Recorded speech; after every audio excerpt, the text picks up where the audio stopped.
weselmy się i radujmy się nim, i radujmy się nim. Oto jest dzień, który dał nam Pan. Weselmy się i radujmy się nim. Oto jest dzień, który dał nam Pan. Cześć moi drodzy. Moi drodzy, dzisiaj troszeczkę z podwórka episkopatu. Dawno tej sfery życiowej nie poruszałem.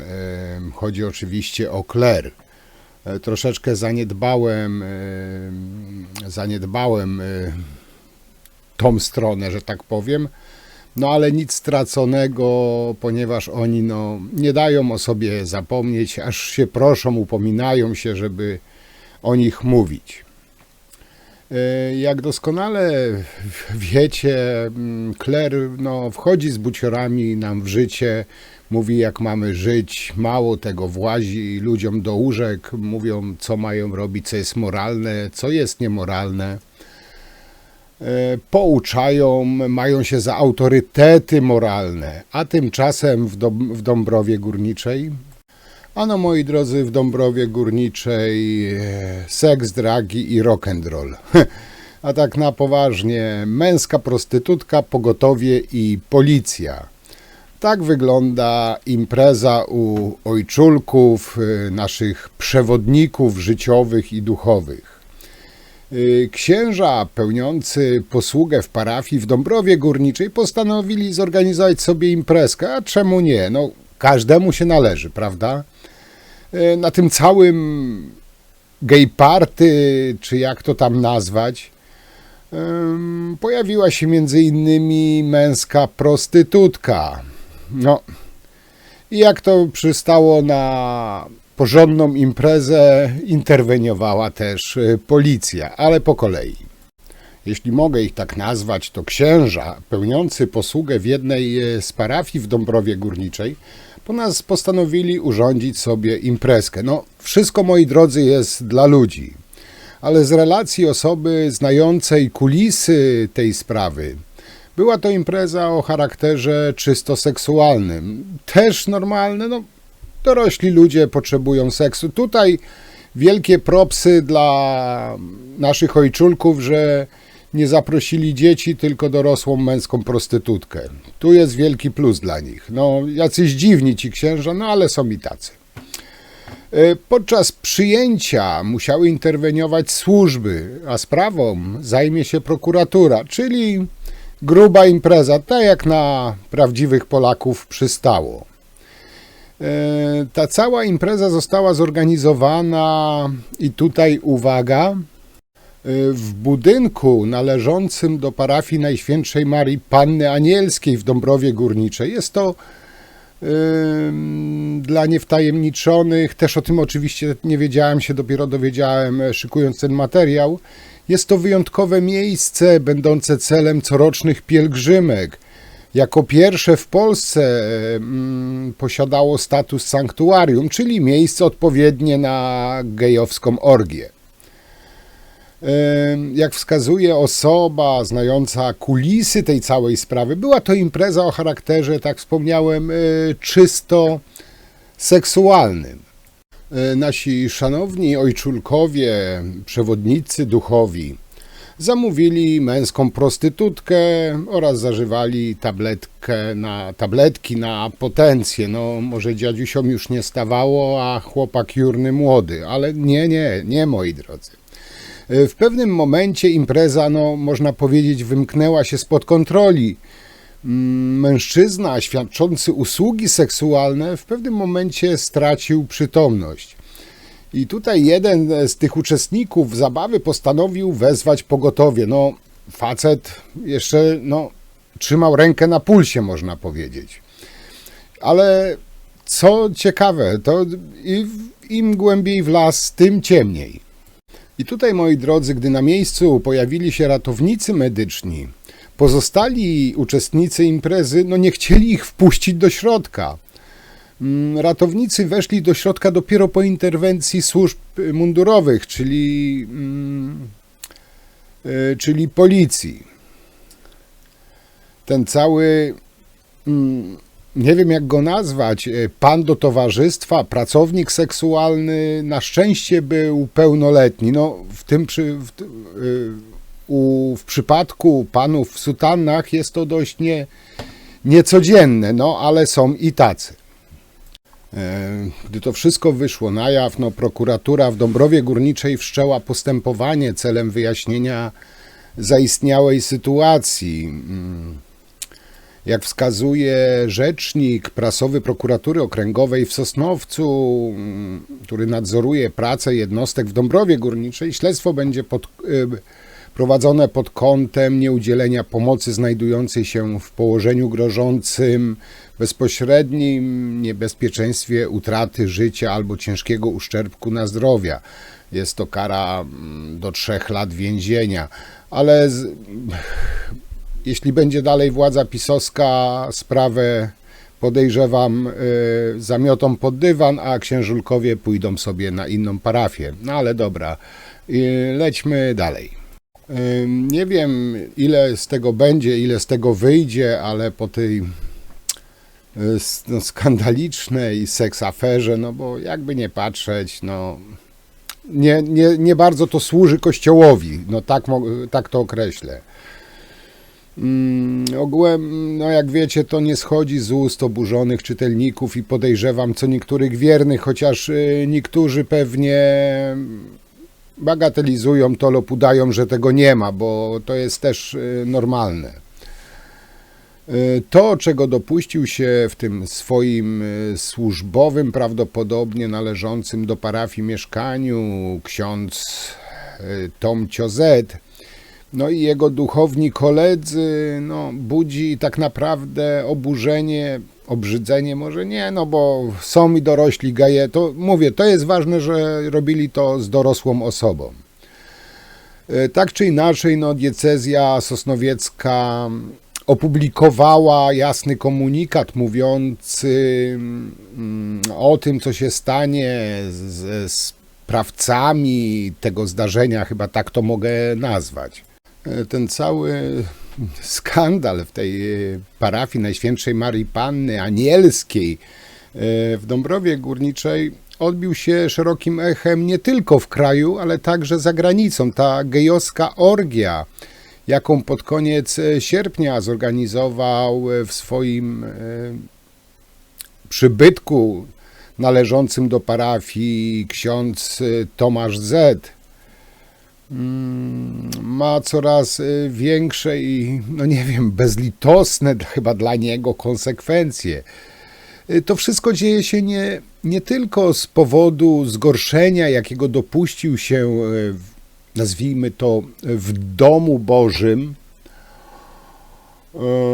ksiądz Tomasz Z., jego duchowni, koledzy i inne osoby. Chodzi tutaj przede wszystkim chyba o fakt, że księża na tą swoją orgię gejowską zamówili sobie męską prostytutkę, która w trakcie harców seksualnych, wyczynów straciła po prostu przytomność. No, jurni są ci nasi księżulkowie, to trzeba przyznać. Tak mówiłem, do nieszczęśnika wezwano pogotowie, jednak pełni wstydu duchowni nie chcieli wpuścić ratowników medycznych do mieszkania. Nie wiem, co oni myśleli, że ten mężczyzna, nie wiem, ocknie się, wyjdzie sobie. Podejrzewam też, że tam nie były tylko te leki na potencję czy ta Viagra, tylko tam biała mewa też pewnie latała. I tak jak, moi drodzy, tutaj wspomniałem, diecezja sosnowiecka zapowiada surowe konsekwencje wobec księży, którzy brali udział w tej gejowskiej orgii. Jak to będzie, nie wiem, na razie nie komentuję, ale znając metody działania Kościoła, pewnie gdzieś ich na zadupie, na inną parafię wyrzucą.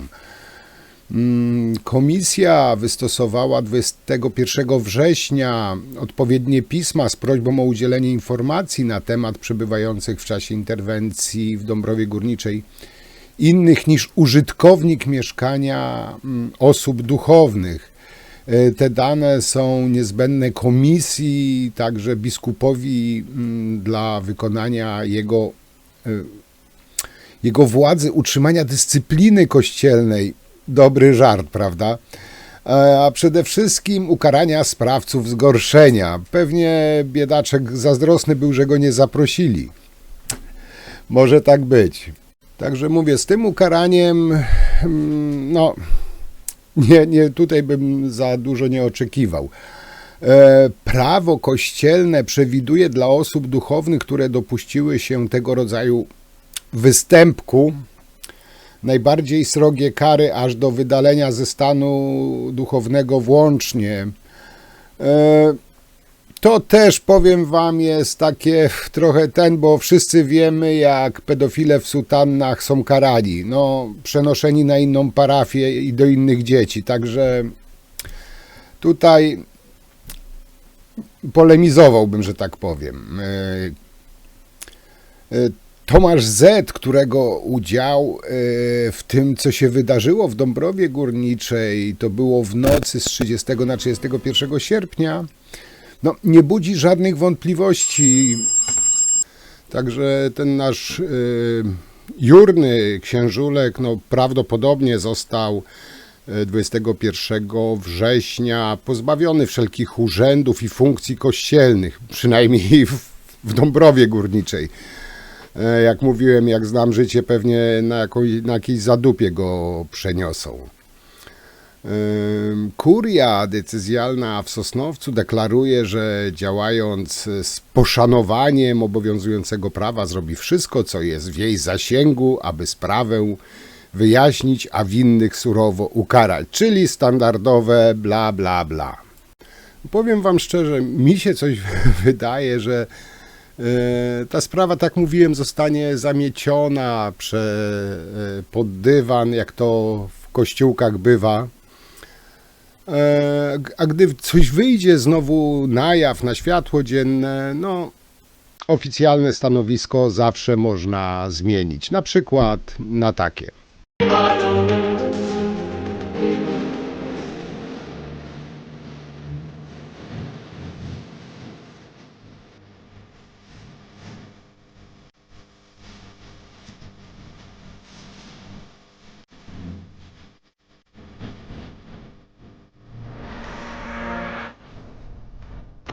Jest to dodatek do katolickiego tygodnika Niedziela. Pewnie w tym dodatku katolickim mogliśmy się bardzo ważnych rzeczy dowiedzieć.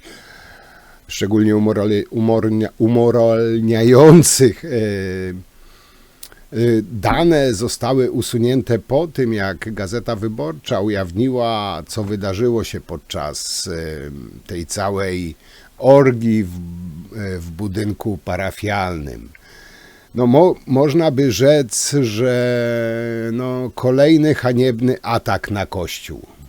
Skandal na plebanii w Dąbrowie Górniczej w mieszkaniu należącym do parafii podczas imprezy księży miał zasłabnąć zaproszony na nią mężczyzna. Wezwano pogotowie, jednak księża odmówili wpuszczenia ratowników. Interweniowała policja. Stanisław Wryk. Kościół Najświętszej Marii Panny Anielskiej w Dąbrowie Górniczej to najstarsze sanktuarium maryjne w Polsce. W mieszkaniu jednego z księży interweniowała w nocy policja. Księża sobie jakąś libację urządzali. Jakiś facet zasłabł. I chcieli wezwać pogotowia. Według medialnych informacji księże imprezowali z zaproszonym przez nich mężczyzną. To on miał zasłabnąć, wezwano karetkę, ale gdy ta przyjechała, ratowników nie wpuszczono do środka. Śledztwo zostało wszczęte w kierunku przestępstwa związanego z nieudzieleniem pomocy osobie, która znajduje się w sytuacji grożącej bezpośrednim niebezpieczeństwem utraty przez nią życia albo ciężkiego uszczerbku na zdrowiu. Do mieszkania ratownicy wkroczyli więc w asyście policji. Mężczyzna trafił do szpitala. Według Gazety Wyborczej miał świadczyć usługi seksualne. Wolałabym, żeby to były czynności intymne, żeby się o tym nikt nie dowiedział, jeśli już jest taka potrzeba. Z księdzem proboszczem nie udało nam się dziś skontaktować, ale to właśnie on poinformował kurię o interwencji policji i pogotowia. Ta wystosowała oświadczenie. Tego samego dnia biskup Sosnowiecki powołał komisję, aby w trybie pilnym wyjaśniła fakty i okoliczności zaistniałej sytuacji. W świetle dotychczasowych ustaleń komisji należy nadmienić, że jej ustalenia różnią się od informacji przedstawionych przez niektóre media. W rozmowie telefonicznej z wydarzeniami rzecznik kurii nie chciał jednak powiedzieć, o które fragmenty tej historii chodzi. Powinno się to wyjaśnić. Powinno się to wyjaśnić. Tak rzetelnie. Kuria zapowiada stosowne kroki wobec duchownego po zakończeniu prac komisji. Z tego co wiem, no to był hulaszczy, miał tryb życia. Wątki moralne nie grają roli w śledztwie prokuratury. Przesłuchujemy świadków, pozyskujemy dokumentację. Za nieudzielenie pomocy w stanie zagrożenia życia grożą nawet 3 lata. Co jeszcze chyba warto tutaj zaznaczyć, że ksiądz Andrzej Stasiak, proboszcz parafii Najświętszej Marii Panny Anielskiej w Dąbrowie Górniczej, przyznaje, że faktycznie doszło do incydentu. To nie była orgia, tam, że gość padł. Nie, to był incydent w budynku na terenie parafii, który mieści się około, uwaga, zaledwie 200 metrów od probostwa, czyli całkiem niedaleko. No ale proboszcz oczywiście zapewnia, że o niczym nie wiedział i potępił zachowanie uczestników tej imprezy, podkreślając przy tym, że nie ma wpływu na podejmowane przez dorosłych ludzi decyzje, i powiadomił o całym zajściu z sosnowiecką kurię. I tutaj też nie powinno generalnie zaskakiwać fakt, że obecne ustalenia komisji, chodzi o komisję tą kościelną, delikatnie mówiąc odbiegają od podanych przez media faktach. I dopiero po zbadaniu okoliczności zdarzenia sosnowiecki biskup podejmie kroki przewidziane prawem kanonicznym. Czyli już, można powiedzieć, według mnie próbują zamieść wszystko pod dywan, wygładzić. No i zauważcie, że w pisowskiej telewizji cisza. Czyli tak jak mówiłem, pisowskie media milczą, no i milczeć będą, bo przecież oni nie będą przypuszczać zmasowanego ataku na święty Kościół powszechny czy tam katolicki, jak zwał, tak zwał. Pisowskie media są bardziej zajęte filmem Agnieszki Holland, zwalaniem winy za migrantów na Tuska. Krótko mówiąc, są bardziej zajęci ratowaniem własnego dupska niż aferą kościelną, bo co innego, gdyby taka orgia wyszła, nie wiem, w strukturach PO, moi drodzy, wtedy to 24 na dobę do samych wyborów by tylko było o tym. A że w kościółku zaruchali na śmierć prawie faceta, to o tym cisza, nie ma sprawy, nic się nie wydarzyło, nic nie ma. Co w Dąbrowie Górniczej się wydarzyło, w Dąbrowie Górniczej pozostaje. Jak się możemy dowiedzieć z relacji, nazwijmy to świadków, okazuje się, że wszyscy zgromadzeni spożyli silne środki na potencję, które doprowadziły do utraty przytomności jednego z nich. Jego życie było zagrożone, ponieważ najprawdopodobniej na skutek przedawkowania leku dostał zawału. To jest taka, można powiedzieć, w miarę oficjalna wersja, ale lećmy dalej. Wówczas jeden z uczestników tej orgii wezwał pogotowie, jednak jak mówiłem wam wcześniej, pozostali, uwaga, zabarykadowali się w środku i policja miała spory problem, żeby dostać się w ogóle tam na miejsce, do środka. Gdy służbom udało się w końcu dostać do mieszkania naszego jurnego księżulka, okazało się, że na środku pokoju leży nagi, nieprzytomny mężczyzna. Jak się dowiedziały media, mężczyzna był nieprzytomny, ale wydolny oddechowo, został przewieziony do dąbrowskiego szpitala na SOR. Także dla mnie tabletki to jedno. Nie jedna osoba w Polsce czy na świecie bierze tabletki na potencję. Jak dla mnie bidulka po prostu, delikatnie mówiąc, zaruchali niemal na śmierć. No i powoli zbliżamy się do końca, tylko taki morał dla osób wierzących, może tak. Moi drodzy wierzący, ojczulkowie w Dąbrowie Górniczej prawie zaruchali chłopa na śmierć. A tobie, marny grzeszniku, pamiętaj, żeby na przykład nie żreć mięsa w piątek, czy Dzień Świętych święcić. To taki morał, a teraz najlepsze. To już tak na koniec, naprawdę na sam koniec, ale myślę, że ciekawe. Otóż moi kochani, parę dni po tej całej aferuńce z orgią gejowską, zorganizowaną w parafii Najświętszej Marii Panny Anielskiej w Dąbrowie Górniczej, podczas której interweniowała policja i pogotowie ratunkowe. Wczoraj czy przedwczoraj w nocy wybuchł pożar. Cóż za przypadek, prawda? W ogniu stanęły drzwi bazyliki. Straż pożarna podejrzewa podpalenie. A ja się tak zastanawiam, powiem wam, czy to był jakiś, nie wiem, zazdrosny kochanek podpalił, czy może po prostu ta bazylika stanęła w płomieniach, chciała spalić się ze wstydu.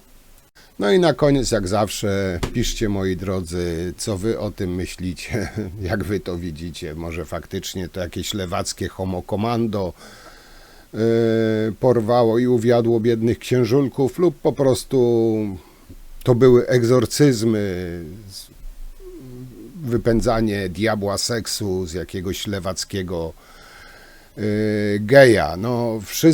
Wszystko jest możliwe. Piszcie, jak znam życie, niektórzy zwolennicy Kościoła na pewno będą zaciekle bronić. Dla mnie wielkie propsy dla tych jurnych księżulków, że ruchali dorosłą osobę, a nie dziecko. To wielki plus dla nich. Podsumowując, nieraz to mówiłem, klechy umoralniają innych, mówią jak mają żyć, jak mają współżyć włażom, ludziom do łóżka, a tak naprawdę są gorszymi zboczeńcami niż niejeden zwykły, szary człowiek. To tyle z mojej strony. Dziękuję jak zawsze. Jutro zapraszam was na vloga, jak co tydzień, na mój drugi kanał. A dzisiaj wam bardzo dziękuję i do zobaczenia przy następnych materiałach. Trzymajcie się, cześć.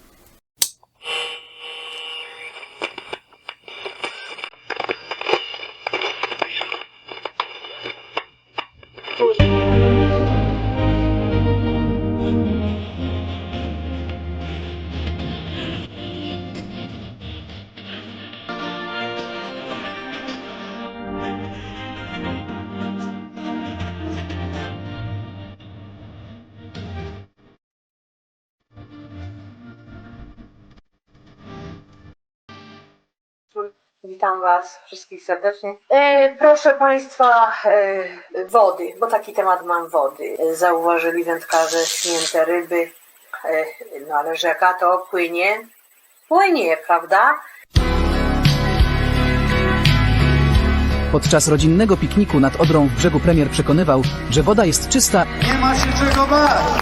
po czym wypił szklankę odrzańskiej wody. A skąd te ryby nad brzegiem Odry?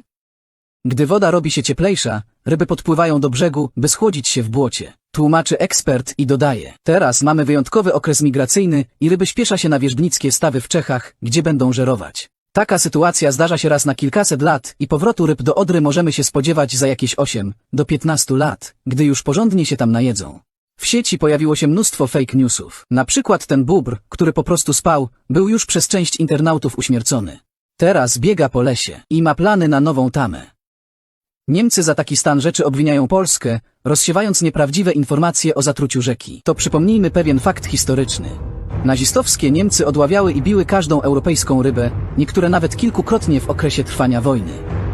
Było to tak zwane Fischenschlagen. Przez CO wyginęło wiele gatunków ryb takich jak ślizgacz tatarski, czy też jesiotr krowian mulker. Dawniej ludzie zjadali ludzi, czyli kanibale. No, nie było co jeść, było bardzo źle ludziom. A teraz lepsza kiełbasa, najlepsza za 40, najlepsze ryby za tych rządów. Za tych pisowskich. PiS dobrze rządzi. A dlaczego? Polska jako pierwszy kraj na świecie umożliwiła swoim obywatelom tanie pozyskiwanie małowymiarowego sortymentu drewna, zwanego potocznie chrustem. Do czego to wykorzystujemy? Oprócz efektywnej wartości opałowej, chrust ma wiele pożytecznych zastosowań. Ten kombinat małowymiarowego sortymentu drewna zaopatrza wszystkie gałęzie gospodarki w patyki, między innymi sanockiego Autosana, w którym trwają prace nad w pełni ekologicznym autobusem z patyków, całkowicie niezależnym od wszelkiego rodzaju paliw, a to dzięki napędowi typu Flintstone. A tu szczecińska stocznia, która do końca roku zwoduje 400 tratw. Ta najdłuższa, licząca blisko 100 metrów, właśnie wraca z Paryża, w którym zdobyła kilka nagród w dziedzinie innowacyjności. Po powrocie do kraju będzie służyć jako masowiec do przewozu gliny. Każdy żeruje tylko na Polsce całe życie i było tyle rozbiorów z historii, jako znamy. Który nauczyciel zna się teraz na nauczaniu nowoczesnym? No żaden! Bo nauczyciele powinni bez przerwy mieć warsztaty, ćwiczyć, uczyć się i zdobywać tę wiedzę, proszę Państwa. Tak powinno być. Historia, jaką na nowo poznaliśmy w III RP, jest niesamowicie zakłamana, pozostaje wiele niejasności, a sporo faktów przeinaczono.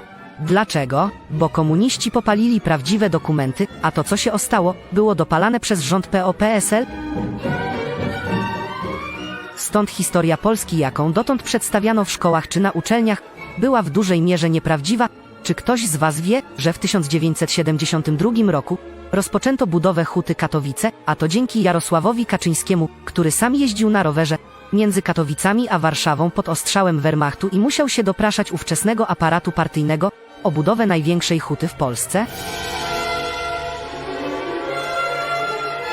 3 lata później blisko 100 intelektualistów wysłała list do władz PRL o zmianę ustroju państwowego na w pełni demokratyczny. Ale kto zaniósł ten list na Pocztę Gdańską? Zaledwie 12-letnia Beata Szydło, która potem broniła tej poczty przed atakiem nazistów. Kojarzycie to zdjęcie? A wiecie, jak ujrzało światło dzienne? To Marek Suski w przebraniu listonosza wykradł je własnymi stopami z gabinetu dziadka Tuska w Berlinie Wschodnim. Co do Berlina, jak upadł mur dzielący Berlin na 2 strefy wpływów? Antoni Macierewicz ukradł z enerdowskiego PGR-u traktor DT-75, którym zaczął bez wahania taranować mur, a oto 5-sekundowe nagranie, które udało się wydobyć z archiwum Stasi, do której należała Angela Merkel. Dopiero teraz wszystko zaczyna się układać w całość. Dopiero teraz, kiedy minister Czarnek wyszedł z kagankiem oświaty przed naszą młodzież. Stąd plan wdrożenia do edukacji powszechnej HIT-u, czyli historii i teraźniejszości.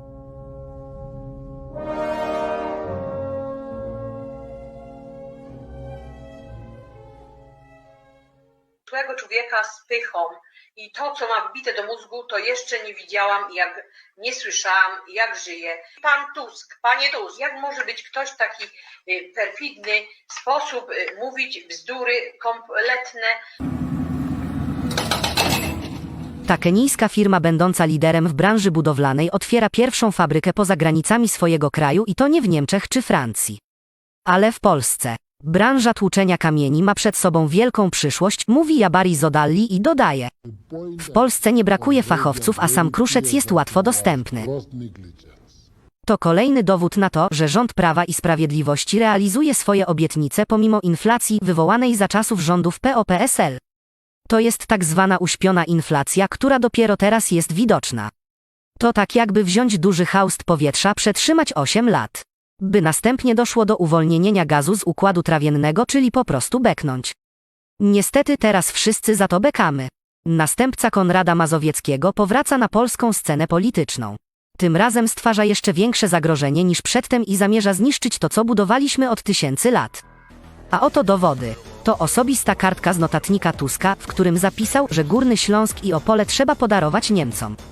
Na tej chustce z kawiarenki napisał, że biskupin jest niemiecki i przeprasza za Grunwald. Choć nie wygrał nadchodzących wyborów, to już straszy Polaków.